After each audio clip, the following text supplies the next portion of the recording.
Week 12, part 2. Stewart erased our last freaking thing, so we're just Stewart Zonka, Steve Walsh, I don't know who number 6, Steve Brister, and here we go. We're going to do this one quick, folks. Yes. Vikings, with Rick Spielman's depth, are going to beat Half Moon's Detroit freaking Lions. That's what they're called. And Moon, I will wear a Lions jersey if we lose. Will you wear a Vikings jersey if we win? Go, Stu. Lions have won last 4 on Thanksgiving, including an overtime win last year against your Minnesota Vikings. That was Bradford. We've got Keenum now. Lions still can't run. I think the Vikes steal this game. Happy Thanksgiving, Skulls. Speaking of stealing, we've got the Chargers who stole Nathan Peterman's soul and just intercepted it and threw it in the freaking trash can, and they're going against Jerry Jones. Sure. I'm going to get rid of you, Godell. The Ken Norton-less Dallas Cowboys. Godell, you're going down. Me and the owner's taking you out. You ain't getting no salary. Restraining order, Mr. Jones. Anyway, I hate the Cowboys. I'm taking the Chargers. Stu. Yeah, I really don't like the Chargers either here. Okay. Giants at Washington. Make it short. Chris Thompson injury is going to hurt them. I can't read. Everybody is acting. I know we already crumpled up our papers. I'm sorry. Crumpled. My handwriting's bad enough to begin with. Ugh. Anyway, Giants are acting like, we've righted the ship with some man-to-man talks. Hi, I'm Ben McAdoo. Are you playing hard for me? Why, Mr. McAdoo, I believe I'm playing as hard as I expect to. Well, then we'll work on your technique, Mr. Collins. Thank you, Bunchy. So everyone here is acting like the Giants have righted the ship and they're about to, keep McAdoo on and go forward with Jerry Reese and all that. They are not. Washington mauls them. Stu. Giants fans will be throwing up their Thanksgiving turkey on Thursday evening as the Skins rip it into them. I don't see New York having 2 games like that in a row. I think Washington's a much better team. Washington. Buffalo at Kansas City, and Sean McDermott is going like, I just ruined Nathan Peterman's life forever. Peterman. I'm sorry. I'm not a nice human being. I live in the Northeast, and I work in New York City, and I hate tourists, and I hate puppies, and I kick, little innocent kids when they're not looking. But you have to feel bad for Peterman, who gets his first ever start in the NFL and has the historically worst career half of a quarterback ever, gets freaking benched, and has to be sitting around going, is that going to be my legacy? Am I the worst quarterback to ever play in the NFL? Grandpa, what did you do in the NFL? I threw 5 interceptions on 14 passes. I had 1 more completion than I did interceptions, and I think I negated that with a freaking fumble. No wonder we're poor, Grandpa. You sucked. Speaking of sucking, the way they treat Tyrod Taylor, they cut him, they bench him for Peterman.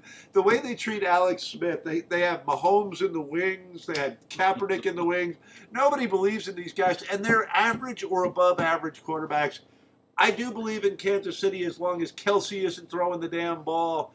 Give me, I would hand the ball 25 times to Hunt if I was on one side, and I would hand the ball or throw it to McCoy 25 times on the other time.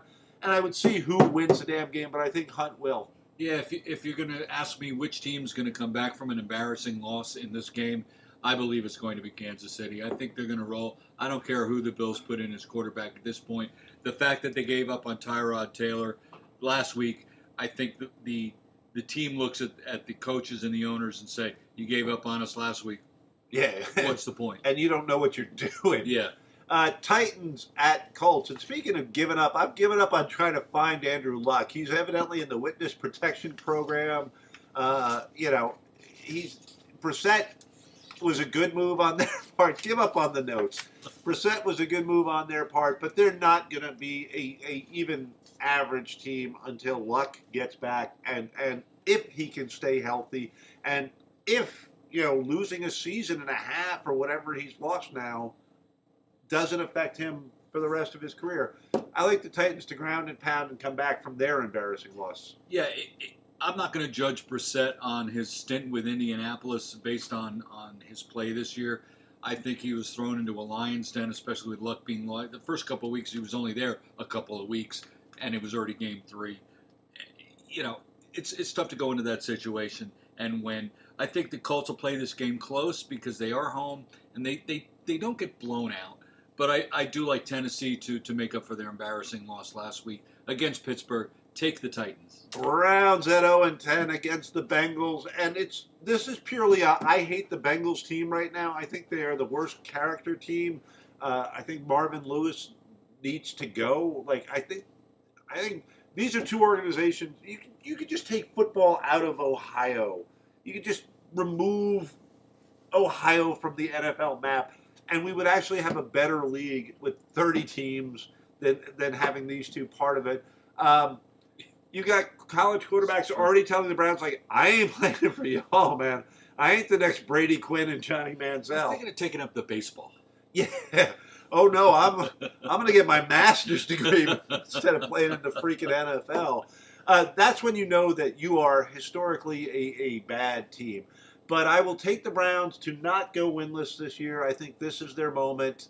They have played a lot of teams tough. They've been within a touchdown late in a lot of games.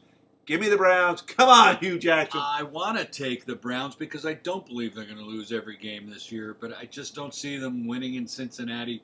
On paper, Cincy's better. I'm taking the Bengals to make this a shorter program than the last epic that we just filmed that I blew. It's a shame you missed that one that's too deleted. Good stuff in there. Anyway, Falcons beat the Bucs. It's just that simple. They're a much better offensive team, and they have some severe problems on defense, though Adrian Claiborne has suddenly come alive. I guess maybe he's gotten healthy.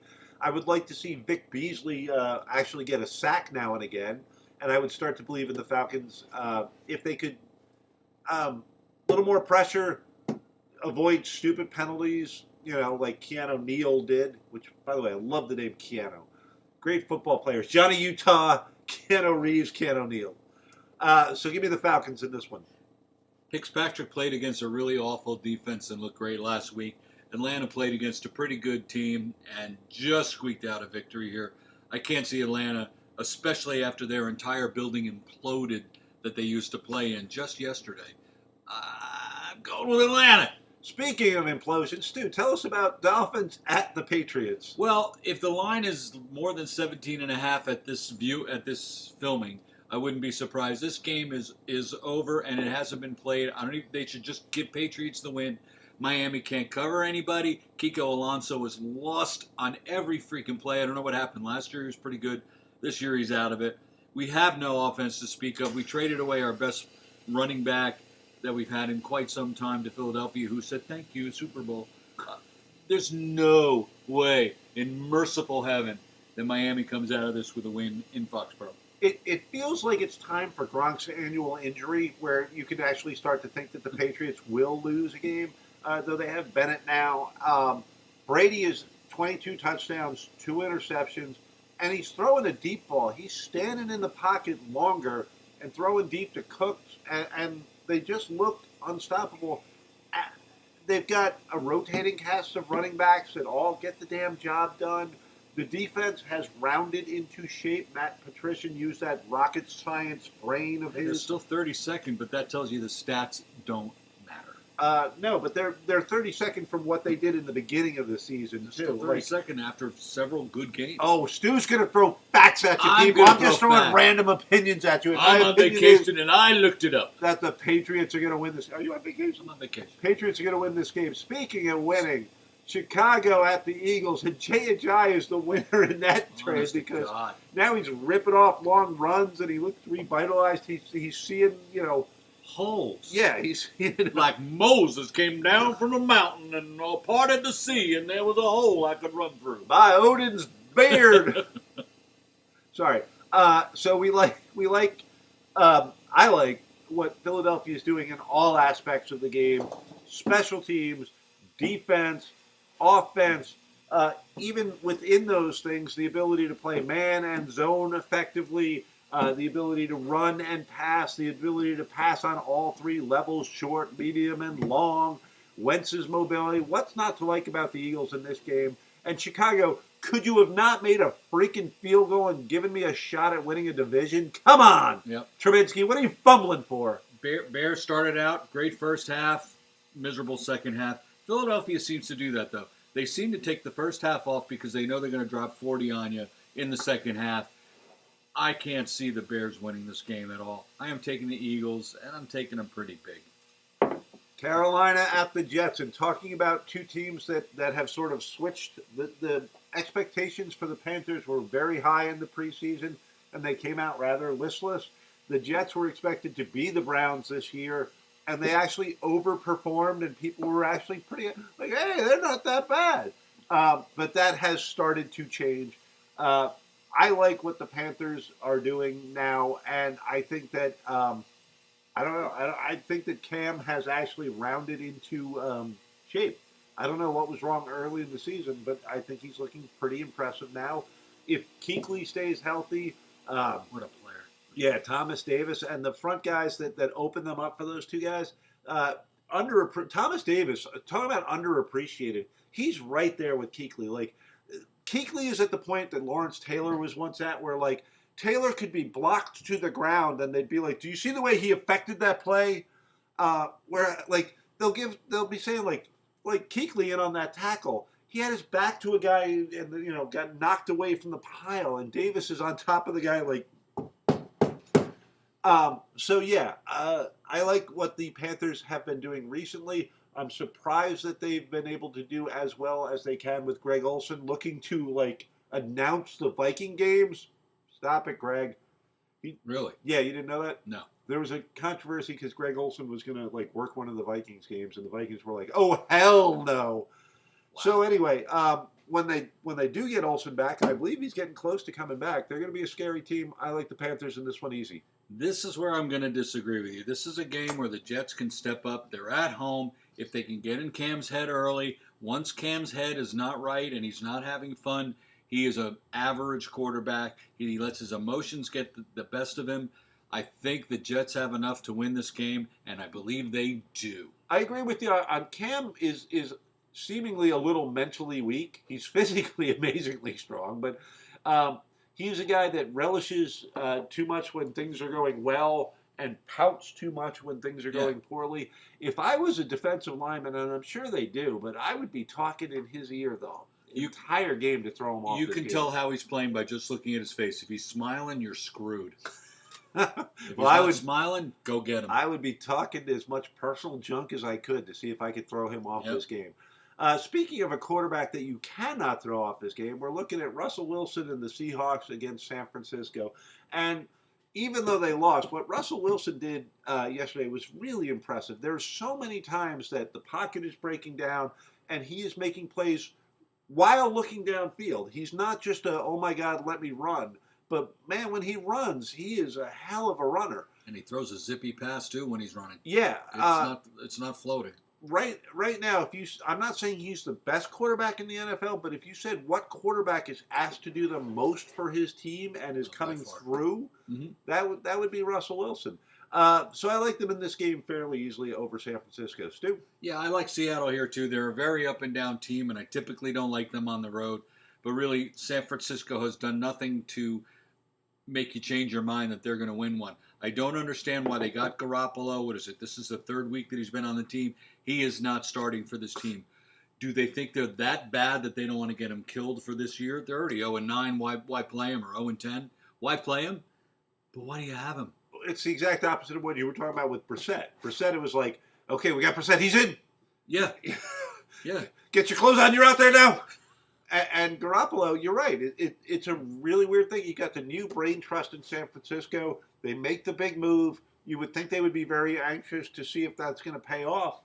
And, yeah, bupkis. And the fans got to be screaming. Speaking Why of the did you fans, go get him? If there's an electric football fan out there that is a San Francisco 49er, if one of the five of you follows the 49ers, let us know why the hell Garoppolo is sitting on the bench at this point. Yeah, tell us about those Niner blogs that you're all reading. Is Beathard that great? So we move on to the best game of the week here.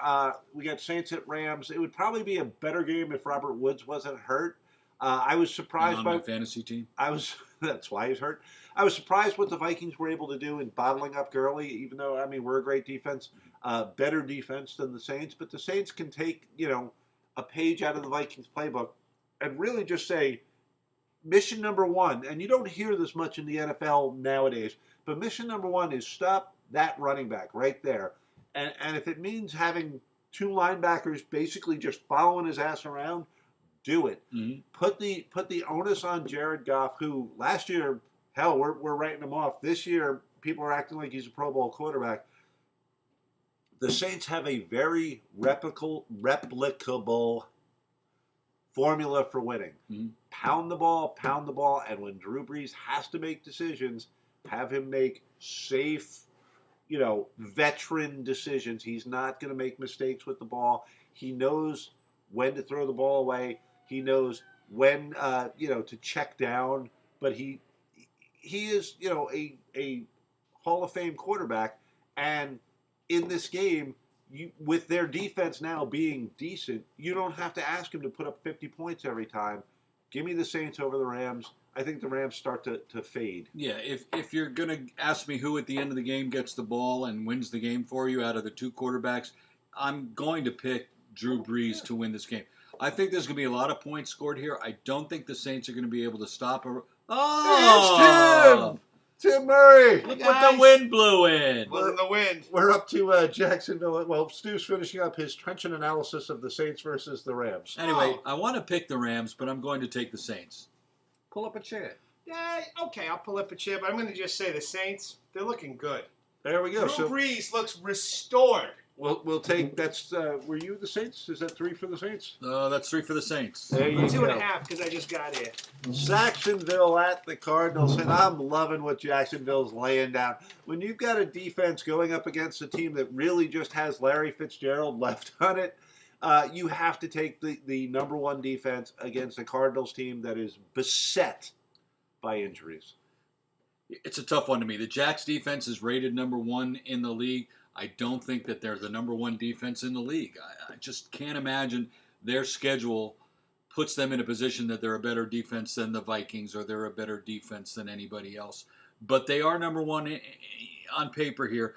They just can't seem to get anything going on offense to me. It's really a defensive team. I think they're going to win this game. I don't think that Stanton's the guy that's going to win for the Cardinals, but I'm not convinced they're going to win by a lot, but I'm taking the Jags. Tim Murray, go. Larry Fitzgerald is great. I have a lot of respect for him. He's one of the best guys in the league. But I don't think it's going to happen. I think the Jaguars are going to come in, and the defense is going to be good. It is propped up with paper, but it has to be done on the turf. But forget about it. Yeah, Cardinals are 31st in rushing. They're out of gas. Their Band-Aids are all gone. They have their ambulance is full. All right, they got nothing to do with it. 3 for the Jags. A lot of love here in the Cosmo Club. A lot of love in this room. I forgot it was Tuesday. Well, you're lucky because I deleted the first. Yeah, we were already done. Broncos at Raiders, and Elway called the Broncos soft, and if he calls them soft, I'm going to agree with him. If Derek Carr could get a little help from his wide receivers, like Crabtree evidently actually has claws for hands because they're dropping every damn pass. He's hitting them on the numbers, and they're like, oh, I was supposed to touch that with my hands? It's really sad to see, and the Raiders' defense has been way less impressive than I expected it to be. But they're good enough to beat a soft Denver team lacking QB leadership. Give me the Raiders. I think the Raiders are going to win by a smidge. It's going to be a squeaker because both teams are flailing. Speaking of a squeaker. Softer than a sneaker full of shit. I think Stu just let one out. That's not true. Anyway, biggest disappointment team of the year so far to me is the Raiders. They just can't seem to get anything going here, but that's where Denver is too. Better weapons on offense for the Raiders, and I think they squeak one here too. Taking the Raiders. Arwench. I did not fart. We need more sustenance. I know a guy. Green Bay at the Steelers. The Steelers are going to romp in this one. Last week I was asking whether Hundley was, an above-average quarterback or not. I think he answered the question, and the answer is not. Steelers' offense is on track now. I don't see a way that they don't win this game. And quite frankly, I'd like to see Shazier and Watt get, after Hundley and see the Steelers' defense convince me that they're an elite-level team. Because right now, I believe that they are. I just want to see it with my own eyes. Well, if last week was in any indication, the Steelers are a dynamo team. They put the smackdown on Tennessee, and I believe that they can do this to Green Bay here too. Hundley is not the guy that's going to win many games for you, and if Pittsburgh can do what they did to Tennessee to Packers, it's going to be a long Sunday night game. Pittsburgh. Wasn't the USS Hundley the first submarine ever? Is that the one that was sunk in the Civil War? Yes. This Hundley will be like that Hundley. It will slip beneath the waves to be ever forgotten until someone snags it with a lure. While Remember trying to the get a Merrimack. walleye and monitor. In any event, the Packers, they're yesterday's news. They'll be better when Aaron Rodgers comes back, if he comes back. The Steelers are a juggernaut. They're actually scaring me as a Patriots fan. That's starting I won't lie. There's a lot of really, I was saying this before, there's a lot of really good teams this year. You're starting to see like some actual dominant teams, and you can start to look forward to the playoffs like that, and you can start to go like, oh crap, we have to play the Steelers, which makes it fun. Yeah, well, if Ben can stay out of jail, it should be okay. Who do you like in the Dolphins-Pats game? Probably the Patriots. Charlie Rose. There's a surprise Kevin for you. Spacey on drums. I don't know. John Lasseter evidently was the first one to go down today. Stu grabbed my ass before, by the way. I did. Soft. Consistency of cottage cheese. Well, what was he doing in Houston Detroit? at Baltimore, and this is going to be a game with an empty stadium and low ratings. But Cyber Monday. I am taking Houston to win this game based purely on the fact that I like DeAndre Hopkins, ex-Clemson guy. Stu? Oh, Clemson. Black Friday turns into even blacker Monday. It's the worst game of the week, in my opinion, to have on a Monday night. I'm not saying it's the worst game of the week, but this is not the game you want to end your NFL TV viewing with. The NFL's having enough trouble getting ratings. Yeah, so like you go don't wanna roll this shopping. one out. Go shopping for Christmas. I'm sure the deals will still be going. Ravens are 31st in offense unless they play Miami, in which they become the greatest offense in the history of football. Texans, meanwhile, they sent the cards packing with a loss, and I desperately want Houston to win, but I just don't see it happening here. I am taking the purple of Baltimore. Take us home, Mr. Murray. All right, Baltimore Murderland is going to kick the crap out of Houston. All there is to it. That's electric football, Hello, people. Houston. We have a problem. It's called the Ravens. It's an ugly thing. We don't like you. You don't like us. We can live with that. Happy Thanksgiving, everybody. See you next week. It was Austin. Happy Thanksgiving. Eat turkey. Watch football. I'm going to hit stop instead of delete.